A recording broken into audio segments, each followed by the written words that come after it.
একজন শিক্ষামন্ত্রী আমরা পেয়েছি, স্ট্যান্ডবাজিতে উস্তাদ এবং টেন্ডারবাজিতে উস্তাদ। শিক্ষামন্ত্রী, আপনি যাদেরকে ফার্মের মুরগি বলছেন, এই ফার্মের মুরগিরা রাস্তায় এসেছে বলে আজকে শিক্ষামন্ত্রী হয়েছেন। ফার্মের মুরগিরা রাস্তায় নেমে এসেছে বলেই শিলং থেকে এসে সংবিধান বিশেষজ্ঞ হয়েছে।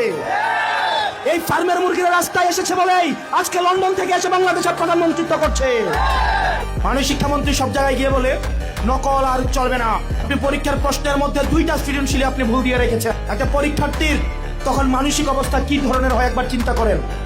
সে যখন দেখে প্রশ্নপত্রে ভুল, সে যখন নিজে চেষ্টা করে পরীক্ষায় উত্তর মিলানো, পরীক্ষা দিয়ে এসে হয়তো বুঝতে পারে প্রশ্নপত্রে ভুল, সে যখন উত্তর মিলাতে পারে না, তখন পরীক্ষার মধ্যে কি ধরনের মানসিক অবস্থা তৈরি হয় একবার চিন্তা করেন। কারণ আপনাদের সন্তানরা দেশে পড়াশোনা করে না, আপনাদের সন্তানরে আপনারা বিদেশে রেখে পড়াশোনা করান। পরের সন্তানদেরকে রাস্তায় রেখে রাজনীতি করাবেন, পরের সন্তানের ভবিষ্যৎকে নষ্ট করবেন, পরের সন্তানদেরকে নিয়ে এক্সপেরিমেন্ট করবেন। এই বাংলাদেশ নিয়ে এক্সপেরিমেন্ট আর আমরা আপনাদেরকে করতে দিব না।